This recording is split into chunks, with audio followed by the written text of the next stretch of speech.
গল্পের শুরুতেই আমরা লিও থমসন নামের একটা ছেলেকে দেখতে পাই। সে একটা রেসলিং রিংয়ে তার থেকে অনেক শক্তিশালী এমনকি বড় একজন রেসলারের সঙ্গে লড়ছিল। কিন্তু অবাক করা বিষয় হলো লিও লোকটাকে অনেক সহজেই পরাজিত করে ফেলে।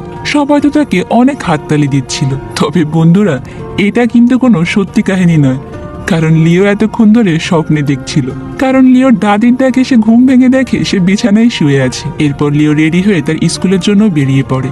স্কুলে গিয়ে তার বন্ধু কেলাব আর রিওর সঙ্গে দেখা করে। তারা তিনজনই স্কুলের রেসলিং কম্পিটিশনে অংশগ্রহণের কথা বলছিল। তবে এখানে লিও অনেক কনফিডেন্ট দেখায়, কারণ সে তো প্রায় স্বপ্নে রেসলিং নিয়েই দেখে। তো তারা যখন এইসব বিষয় নিয়ে কথা বলছিল, তখনই আবার পাশ থেকে কিছু দুষ্টু ছেলেরা এসে তাদেরকে এটা ওটা বলে অপমান করে। এমনকি লিওর কাছ থেকে তার আঁকা একটা ছবি নিয়েও তাকে অনেক ছোট করতে থাকে। তবে লিওরা তখন ওই ছেলেদের কিছুই বলে না। এরপর লাঞ্চ করার সময় লিও সারাক্ষণ এরিকা নামের একটা মেয়ের দিকে তাকিয়ে থাকে। আসলে সে এরিকাকে মনে মনে খুবই পছন্দ করে। স্কুল ছুটি হবার পর লিও যখন বাড়ির দিকে যাচ্ছিল, তখনও দুষ্টু ছেলেরা তাকে আবারও পথ আটকিয়ে দাঁড়ায় আর লিওকে অনেক বিরক্ত করতে থাকে।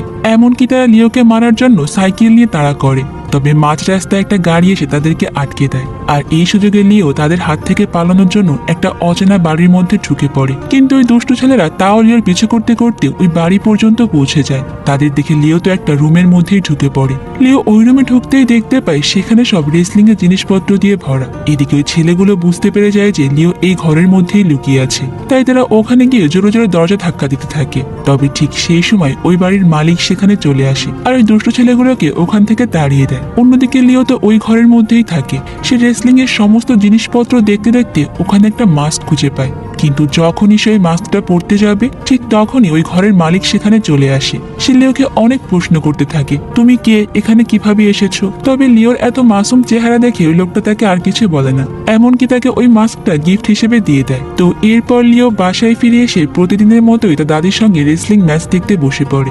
ওই সময় তার বাবাও চলে আসে আর টিভিতে তখন ঘোষণা করা হচ্ছিল নতুন একটা রেসলিং ম্যাচের। আর ওই রেসলিং ম্যাচে যে জয়ী হবে সে পরবর্তীতে NXT চ্যাম্পিয়ন হবে। আর এর থেকে খুশির খবর হলো ওই চ্যাম্পিয়নশিপটা এবার লিওর শহরেই হবে।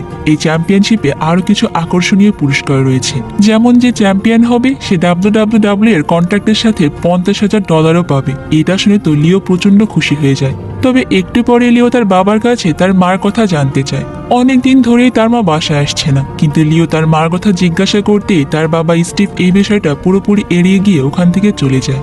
আসলে লিওর মা তাদেরকে ছেড়ে অন্য একটা লোকের সঙ্গে চলে গিয়েছে, তাই লিওর বাবা তাকে এই কথাটা কোনোভাবে জানাতে পারছে না। এদিকে স্টিভ নিজে প্রায় $20,000 মতো ঋণ করে ফেলেছে, তাই টাকা পরিশোধ করার জন্য তাকে প্রায় সময় বাইরে থাকতে হয়।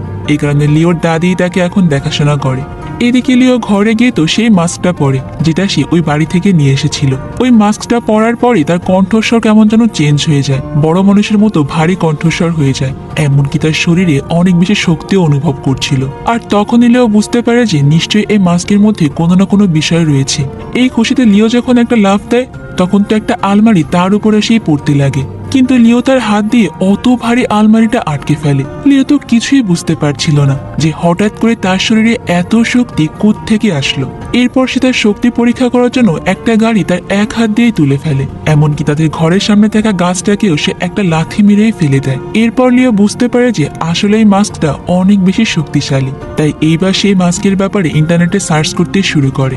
আর সেখান থেকে জানতে পারে যে এই মাস্কটা বহু যুগ আগের একজন শক্তিশালী রেসলারের ছিল।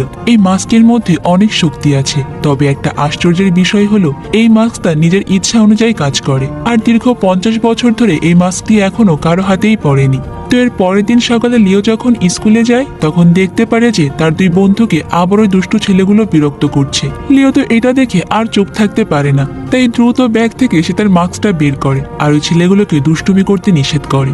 কিন্তু তারা তো লিওর কথাকে পাত্তাই দেয় না। তাই লিও এবার চালাকি করে প্রথমে লাইটটা অফ করে। আর যখন এরপর লাইট জ্বলে ওঠে, তখন দেখা যায় যে 3টা ছেলে লকারের সঙ্গেই আটকে আছে। মানে তোমরা তো বুঝতে পারছো বন্ধুরা এখানে ঠিক কি ঘটেছে। তো যাই হোক, এরপর তারা 3 বন্ধু মিলে যখন টিভি দেখছিল, তখন সেখানে চ্যাম্পিয়নশিপে প্রথম রেসলারের নাম ঘোষণা করা হয়, যার নাম স্যামসাং। আর সবাই মনে করছিল যে এই স্যামসাংকে কেউ হারাতে পারবে না, অর্থাৎ সেই চ্যাম্পিয়ন হবে।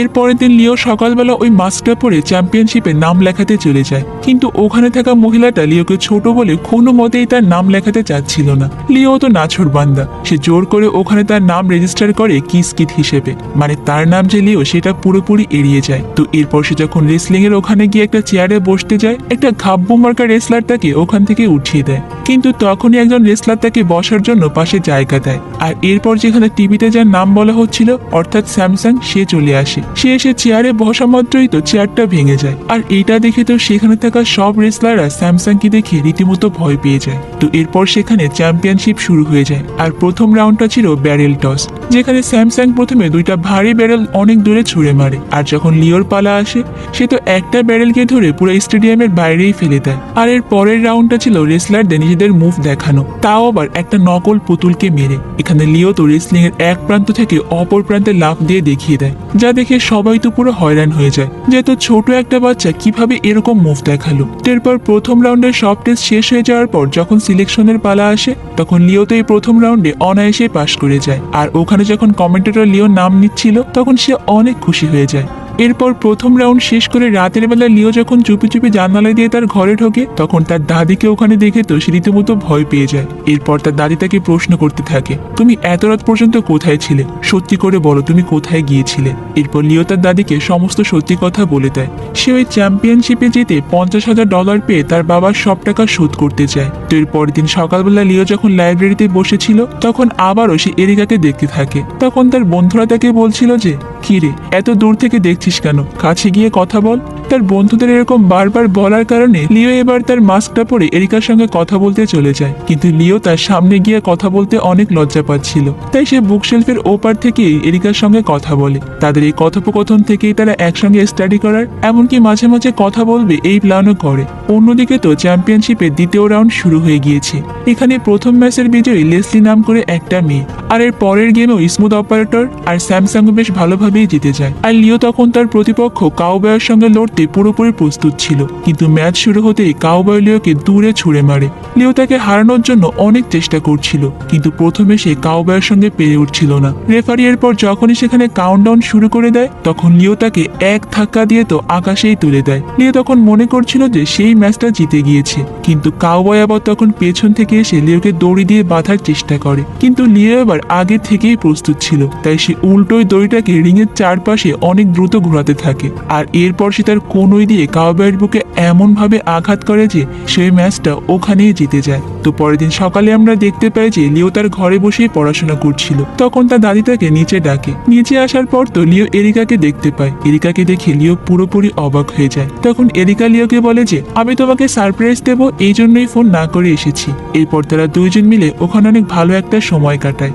এদিকে পরের দিন রেসলিং এর তৃতীয় রাউন্ডে লিও মানে কিটকিসের লড়াই শুরু হয়ে যায় স্কিন ফেস নামের এক শক্তিশালী রেসলারের সঙ্গে। লিও তো প্রথমে স্কিন ফেসের কোলে উঠে তাকে মারা শুরু করে, কিন্তু তার শরীরে এত ঘামের গন্ধ ছিল যে লিও তাকে মারতেই পারছিল না। আর এই সুযোগে ওই রেসলার তাকে দূরে ছুঁড়ে মারে। এরপর লিও যখন তাকে আবারও মারতে আসে, এইবার তো স্কিন ফেস পুরোপুরি সীমাই অতিক্রম করে ফেলে, কারণ সে ওখানে এমন ভাবে বায়ু দূষণ করে যে লিও রিং এর বাইরেই পড়ে যাচ্ছিল। আর তার এই কাণ্ডে রেফারি থেকে শুরু করে তো দর্শকরাও প্রচন্ড বিরক্ত হয়ে যায়। কিন্তু এইবার লিও কোনো মতে তার নাক মুখ চেপে ধরে স্কিন ফিসকে তার পা দিয়ে মেরে সেখানে হারিয়ে দেয়। তো এর পরের দিন সকালবেলায় লিও আবারও তার স্কুলের দিকেই যাচ্ছিল।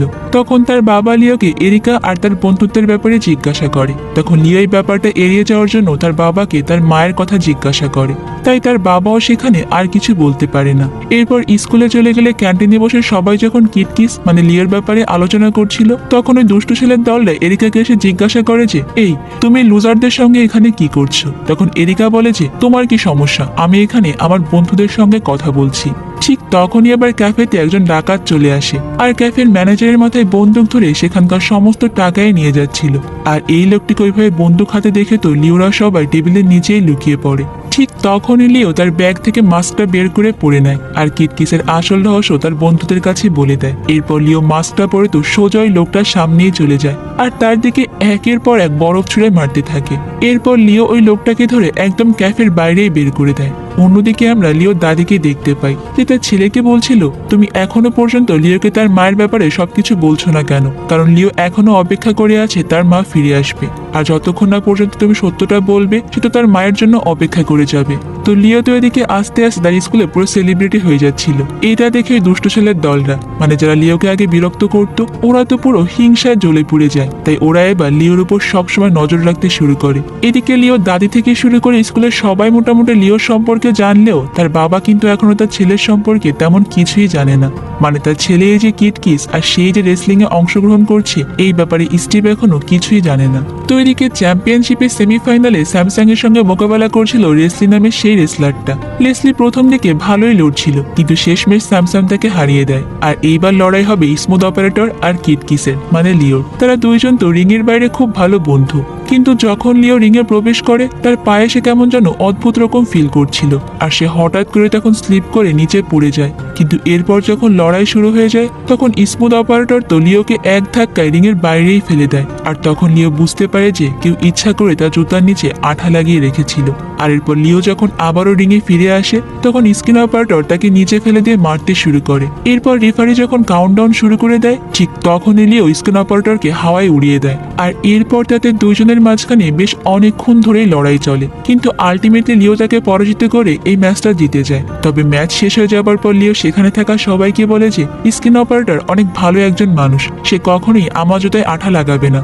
আমি শিওর এই কাজটা অন্য কেউ ইচ্ছা করেই করেছে। তো এরপর ম্যাচ শেষ করে রিং থেকে বেরিয়ে লিও তার বন্ধুদের সঙ্গে দেখা করে। আসলে তারা সবাই মিলে স্কুলের একটা ট্যালেন্ট শোতে পার্টিসিপেট করার জন্য প্ল্যান করছিল। ঠিক তখনই তাকে ফাইনাল ম্যাচের জন্য প্রেস কনফারেন্সে ডেকে নিয়ে যাওয়া হয়। আর এই দিকে তো স্যামসাং এর এজেন্টরা লিওর আসল শক্তি মানে মাস্কটার সম্পর্কে জেনে গিয়েছে। এরপর প্রেস কনফারেন্স শেষ করে লিওকে কিছু ফটোশুট করার জন্য বলা হয়, কিন্তু এদিকে তো এসব কিছু করতে গিয়ে তার স্কুলে সে ট্যালেন্ট শোতে পৌঁছতে দেরি হয়ে যাচ্ছিল।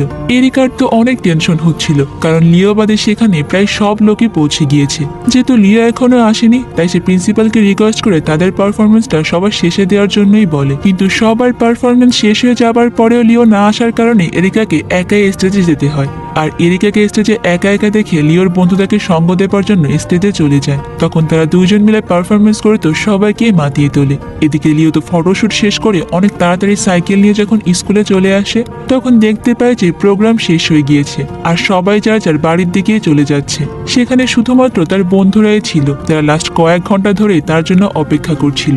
লিও তখন আজকের ঘটনার জন্য সবার কাছে ক্ষমা চায়, কিন্তু এতক্ষণে লিওর বন্ধুরা তার সে ফটোশুটগুলো দেখে নিয়েছে, যেখানে স্পষ্ট দেখা যাচ্ছিল যে লিও প্রেস কনফারেন্সে বেশ মজা করছে। এগুলো দেখে তো লিওর বন্ধুরা রাগ করে তার সঙ্গে আর কথা বলে না। এরপর লিও যখন মন খারাপ করে ওখান থেকে বেরিয়ে আসে তখন দেখতে পায় যে পার্কিং লটে দুষ্টু ছেলেগুলো তার সাইকেলটাকে ভেঙে ফেলেছে।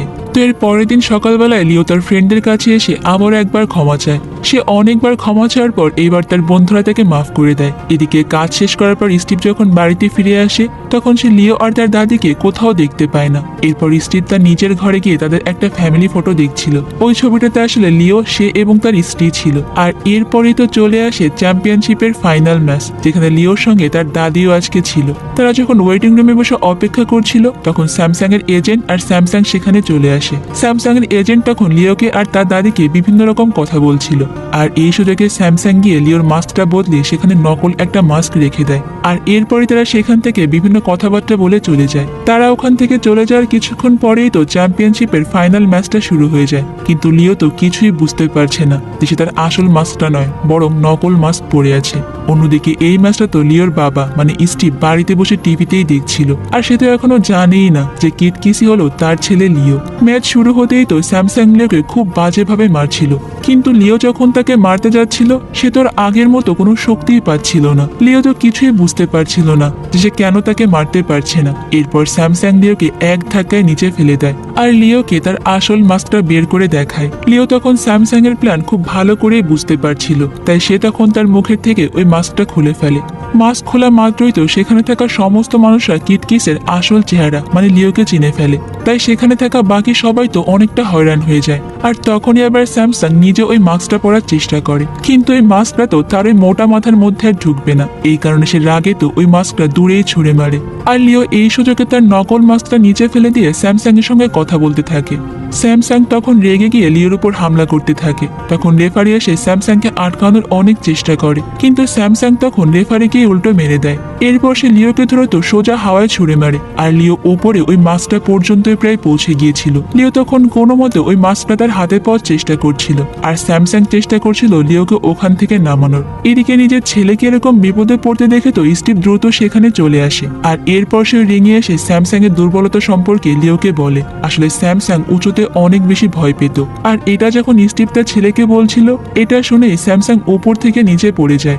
আর এর মধ্যে লিও তার ওই মাস্কটাও হাতে পেয়ে যায়, কিন্তু এইবার সেই মাস্কটা আর ব্যবহার করে না, সেই মাস্কটা রিং এর বাইরেই ফেলে দেয়। আর ওপর থেকে সোজা লাফ দিয়ে তো স্যামসাং এর ওপরেই পড়ে, আর তার কোনোই মানে এলবো স্টাইল এবার স্যামসাং এর বুকেই মেরে দেয়। আর মাস্ক ব্যবহার করা ছাড়াই নিজের শক্তি দিয়ে লিও এই ম্যাচটা জিতে যায়, মানে সেই রেসলিং কম্পিটিশনে চ্যাম্পিয়ন হয়ে যায়। আর সেই $50,000 পায়, যেটা দিয়ে সে তার বাবার ঋণও পরিশোধ করে। আর এরপর তারা সবাই মিলে অনেক আনন্দের সঙ্গে থাকতে শুরু করে। আর আমাদের আজকের এই গল্পটাও এখানে শেষ হয়ে যায়। তো বন্ধুরা, আজকের গল্পটা তোমাদের কাছে কেমন লেগেছে সেটা কিন্তু আমাকে কমেন্ট করে অবশ্যই জানাবে। তো দেখা হবে অন্য কোনো সুন্দর মুভির গল্প নিয়ে ভিন্ন কোনো সময়ে। ততক্ষণ পর্যন্ত তোমরা সবাই অনেক বেশি ভালো থাকবে এবং নিরাপদে থাকবে। আর অবশ্যই তো কুহেলিকার সঙ্গেই থাকবে, তাই না? আল্লাহ হাফেজ।